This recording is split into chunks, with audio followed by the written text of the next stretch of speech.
Telangana assembly ఎన్నికల్లో BJP కీలక నేత మాజీ మంత్రి ఈటెల రాజేందర్ ఘోర పరాజయం పాలైన సంగతి తెలిసిందే. పోటీ చేసిన 2 స్థానాల్లోనూ ఓటమి చెందారు. తన సొంత నియోజకవర్గమైన హుజురాబాద్లో బీఆర్ఎస్ అభ్యర్థి పాడి కౌశిక్ రెడ్డి చేతిలో ఛాలెంజ్ చేసి మరీ పోటీకి దిగిన గజ్వేల్లో దారుణంగా ఓడిపోయారు. 2 చోట్ల 2వ స్థానానికి పరిమితమయ్యారు. గజ్వేల్లో ప్రధాని మోదీ, హోంశాఖ మంత్రి అమిత్ షాలతో ప్రచారం నిర్వహించిన ఫలితం లేకుండా పోయింది. దీంతో ప్రస్తుతం ఈటెల రాజేందర్ మౌనంగా ఉంటున్నారు. పార్టీ కార్యక్రమాల్లోనూ చురుగ్గా పాల్గొనటం లేదు. ఈ క్రమంలో బీజేపీకి షాక్ ఇచ్చేలా ఓ ఫోటో సోషల్ మీడియాను కుదిపేస్తుంది.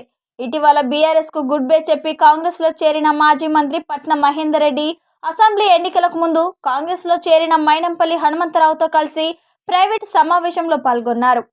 ఈ భేటీలో రాష్ట్రంలో నెలకొన్న తాజా రాజకీయ పరిణామాలపై కీలకంగా చర్చించినట్లు సమాచారం.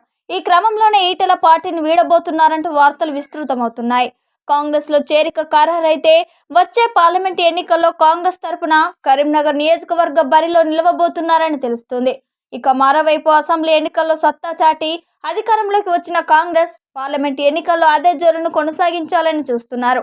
ఈ క్రమంలోనే పార్టీలోకి కీలక నేతలను చేర్చుకుంటున్నారు. ఇప్పటికే 5-6 కీలక నేతలు హస్తం తీర్థం పుచ్చుకోగా ఈటెలు కూడా చేరితే కాంగ్రెస్ కు మరింత బలం చేకూరుతుందనడంలో ఎలాంటి సందేహం లేదు. సర్వేలు సైతం లోక్సభలో కాంగ్రెస్ కే మొగ్గు చూపుతున్నాయి. ఈ క్రమంలో ఈటెల నిర్ణయంపై సర్వత్రా ఆసక్తి నెలకొంది.